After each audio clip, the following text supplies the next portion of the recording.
Mga kaibigan, maligayang pagdating sa aking bagong explanation video. Ngayon ay sisimulan na natin ang talakayan tungkol sa Born to Shine. Kung nagustuhan ninyo ang video, huwag kalimutang mag-subscribe sa aming channel na Cinema Insight English. Para sa mga nanonood mula sa Facebook, ang link ng aming YouTube channel ay nasa video description. I-click lamang ang link at mag-subscribe upang makatanggap ng lahat ng mga update. Maraming salamat po sa inyong suporta. Pagkagising ni Sam, bigla niyang sinakal ng mahigpit ang leeg ni Gabo at itinutok ang kanyang baril sa ulo nito. Nagulat at natakot sina Gabo, Mang Rudy, at ang tiyan ni Gabo sa hindi inaasahang kilos na iyon. Matindi ang titig ni Sam habang nagmamasid sa paligid, mariing tinanong kung sino ba talaga sila. At bakit siya napunta sa hindi pamilyar na lugar kahit malinaw na sila ang nagligtas sa kanyang buhay? Upang maibsan ng tensyon, pabirong sinabi agad ni Gabo, "Kalmado ka, ako ang iyong asawa." Nabigla si Sam, nanlaki ang mga mata. Nang maayos ang hindi pagkakaunawaan, natanto ni Sam ang nangyari at taos-pusong nagpasalamat sa pamilya ni Gabo sa pagliligtas sa kanya at sa pag-aalaga sa kanyang mga sugat. Dahil sa matinding pagod, mula sa pagkawalang malay, tinanggap niya ang alok ni Mang Rudy na uminom ng kape. Nang tanungin tungkol sa kanyang mga magulang, umiwas si Sam at humiling na makauwi agad. Samantala, ang pagtago kay Sam ay nagdala ng matinding panganib sa buong pamilya ni Gabo. Si Lucas, tauhan ni Mariano, na nabigong matagpuan si Sam noong gabi, ay bumalik sa gintong lupa kinaumagahan. Inutusan siya ni Mariano na kontakin ang ama ni Hango na kabisado ang bawat iskinita sa lugar upang mas mabilis nilang matagpuan si Sam. Pagdating, hinarap ni Lucas sina Hango at Paquito, hinihingi ang kanilang tulong sa paghuli kay Sam para kay Mariano. Bago pa man matapos ang kasunduan, sakim na nagtanong si Paquito kung magkano ang kanilang makukuha. Agad na inihayag ni Lucas ang napakalaking gantimpala na 10 milyong piso. Idineklara na dapat maihatid si Sam ng buhay o patay. Dahil bilang dating pulis, iginiit ni Mariano na walang sino mang maituturing na patay hanggat hindi niya nakikita mismo ang bangkay. Na humaling sa malaking halaga, agad na pumayag sina Django at Paquito at humingi ng paunang bayad. Ibinigay ni Lucas ang 5 milyong piso, nangakong ibibigay ang natitira kapag natapos ang trabaho. Agad nilang sinamahan ang mga tauhan ni Lucas upang halughugin ang buong gintong lupa. Mabilis na nakarating ang balita kina Gabo at Mang Rudy. Nang matanto ang matinding panganib, inutusan ni Mang Rudy sina Gabo at Sam na tumakas agad sa ligtas na kanlungan at huwag maghintay na mahuli ng mga mangangaso. Si Sam ay handa nang ibunyag ang pangalan ng kanyang ama, si Ricardo, nang biglang sumalakay ang mga armadong kalaban na putol ang kanyang mga salita. Wala nang ibang paraan, agad na pinaandar ni Gabo ang kanyang motorsiklo at kumaripas ng bilis. Nakita sila ni Django at Lucas at agad na pinaputukan, ngunit dahil sa pambihirang galing ni Gabo sa pagmamaneho, nakalusot sila sa putok at nakatakas ng ligtas. Habang humahataw sa kalsada, tinanong ni Gabo si Sam kung aling ruta ang kanilang tatahakin at saan ang kanilang pupuntahan. Nagatubili siyang dalhin si Sam sa taguan ng kanilang pinuno na si Paps dahil ayaw niyang ilantad ang lihim na base ng Arnino Group. Mabilis na itinuro ni Sam na dalhin siya sa kanilang bahay sa 138 Street sa Maynila. Lumaki si Gabo sa Maynila, kaya't kabisado niya ang mga daan, kaya't lalo niyang pinabilis ang kanyang motorsiklo. Ang tensyong ito ay nagtatampok ng pagkagising ni Sam, kasunduan ni Lucas, babala ni Mang Rudy at habulan sa motorsiklo. Pinagdurugtong ang panganib, pagtataksil at pakikipagsapalaran tungo sa dramatikong pagtakas patungong Maynila.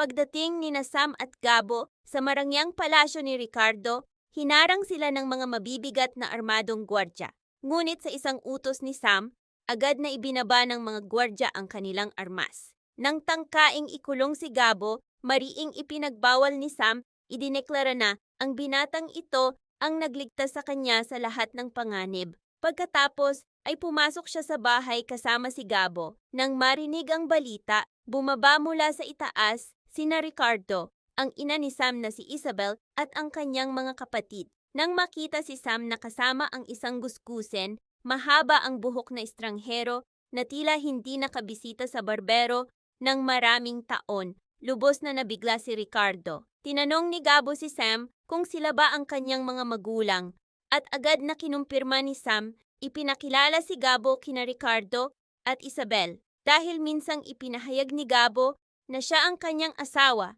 at si Sam ay patuloy na nagdurusa sa pagkawala ng alaala dahil sa kanyang mga sugat. Tunay niyang pinaniwalaan na siya ay kanyang legal na kabiyak at ang kanilang kilos ay sumasalamin sa isang mag-asawa.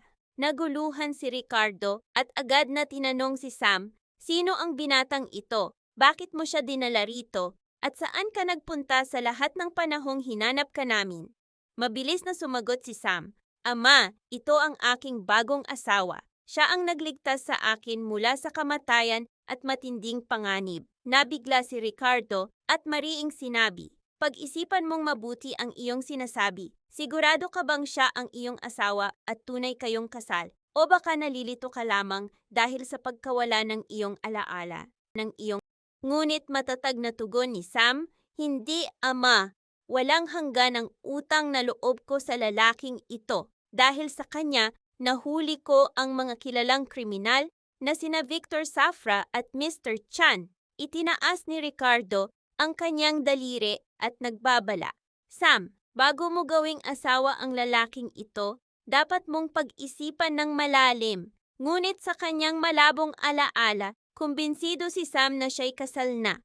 Niyakap niya si Gabo ng buong puso sa harap ng kanyang pamilya at idineklara pa sa kanyang ina na si Isabel na si Gabo ang kanyang tunay na kanlungan sa buhay. Mariing ipinahayag ni Sam sa kanyang pamilya na walang hanggan ang kanyang pasasalamat kay Gabo at kung tunay nila siyang minamahal at iginagalang, dapat nilang parangalan si Gabo sa parehong paraan. Paulit-ulit niyang sinabi na dahil lamang sa walang pag-iimbot na tapang ni Gabo ay buhay pa siya ngayon. Sa harap ng matibay na paninindigan ng kanilang anak at sa alaala ng napakahalagang utang na loob, tinanggap ni na Isabel at ng buong pamilya si Gabo ng buong puso sa kanilang palasyo. Ngunit sa likod ng kasayahang ito ay nakatago ang isang matinding krisis. Si Ricardo mismo ang taong minsang sumira sa pamilya ni Mang Rudy. Kapag natuklasan ni Gabo ang malupit na katotohanang ito, haharap sa mabangis na tunggalian ang kanilang relasyon. Samantala, nang mayabang na ipinahayag ni Megan kay Freddie na siya ay tunay na anak nila ni Dara, nagulat si Miss Vanna na nakikinig mula sa anino. Agad niyang hinarap si Freddie sa matinding galit, hinihingi ang katotohanan kung totoo ang sinabi ni Megan. Nabunyag, nanginig si Freddie sa takot at walang maisip na dahilan ay lumuhod sa paanan ni Vanna, nagmamakaawa ng kapatawaran. Ngunit hindi lumambot ang puso ni Vanna. Natanto niyang hindi lamang siya niloko ni na Freddie at Dara, kundi ang mismong kapanganakan ni Megan ay bunga ng kanilang matagal ng kasalanan. Sa unos ng galit, paulit-ulit na sinampal ni Vanna si Freddie. Idineklara niyang bagaman anak sa labas si Megan ni Freddie, hinding-hindi niya hahayaang hawakan nito ang dangal o kayamanan ng pamilya Grande. Ang lahat ng yaman ng imperyo ay itinayo sa sariling pawis ni Vanna at ang nag-iisang tagapagmana ay ang kanyang lehitimong anak na si Elijah. Wala ni isang kusing na mapupunta kay Megan dahil sa kanyang kayabangan, naging sakuna ang sitwasyon. Iniwan si Megan na lubos na nahihiya at sugatan ng loob. Ang salaysay na ito ay nagtatampok ng deklarasyon ni Sam, pagkagulat ni Ricardo, pagtanggap ni Isabel, at galit ni Vanna. Nagbubukas ng landas sa paparating na tunggalian at hindi na maiiwasang kahihiyan. Hindi nag-aksaya ng oras si Vanna at agad na tinawagan si Dara, sumisigaw sa telepono at kinokondena ang kanyang walang hiya na pagtataksil. Idineklara niyang ang bawat kasalanang ginawa ni Dara sa pagpapanggap bilang pinakamalapit na kaibigan ay babayaran ng buo. Walang pag-aalinlangan, nagmadali si Vanna kay Madam Amelia at ibinunyag ang nakapangingilabot na katotohanan na ang batang minahal ni Amelia bilang tunay na tagapagmana ng dugo, si Megan ay anak pala ni na Freddy Grande at Dara mula sa kanilang lihim na relasyon. Nang marinig ang malupit na katotohanan, napahawak si Amelia sa kanyang dibdib at halos himatayin. Matapos ibuhos ang mga tao ng pagmamahal at pag-aaruga kay Megan, natuklasan niyang wala itong kaugnayan sa kanyang dugo. Bumagsak si Amelia sa matinding dalamhati, natanto na si Jenny lamang ang tunay na tagapagmana ng kayamanan at pamana ng Halaris. Nanginginig sa galit, bumalik si Amelia sa kanyang palasyo at naghintay sa pagdating ni Dara at Megan. Pagkapasok ni Dara at Megan sa palasyo, agad na sinampal ni Amelia si Dara sa mukha sa kauna-unahang pagkakataon. Mariing idineklara na alam na niya ang buong katotohanan. Si Megan ay bunga ng bawal na relasyon ni Dara at Freddy. Ipinahayag ni Amelia na wala nang pananagutan ang pamilyang Halaris kay Megan at ang lahat ng karapatan sa imperyo ay mapupunta lamang sa kanyang tunay na apo na si Jenny. Sa matinding galit at pagbagsak ng kanyang imperyo ng kasinungalingan, nawala ng kontrol si Dara at itinulak ng marahas si Amelia, dahilan upang siya'y mahulog sa hagdanan. Agad na rumisponde ang mga tapat na tauhan, tinulungan si Amelia na duguan at walang malay at mabilis siyang dinala sa ospital. Samantala, sinamantala ni Dara at Megan ang kaguluhan upang tumakas at magtago. Nang dumating sina Jenny, Minchie at Perry sa ospital, wala silang alinlangan na sina Dara at Megan ang direktang may pananagutan sa kritikal na kalagayan ni Amelia. Ang tagpong ito ay nagtatampok ng pagbubunyag ni Vanna, pagbagsak ni Amelia, karahasan ni Dara at paninindigan ni Jenny, isang makapangyarihang punto ng pagbabago kung saan ang pagtataksil ay humantong sa trahedya at ang tunay na tagapagmana ay tuluyang nakilala. Maraming salamat sa panonood ng buong video. Para mapanood ang susunod na episode explanation, huwag kalimutang mag-subscribe Cinema Insight English Channel.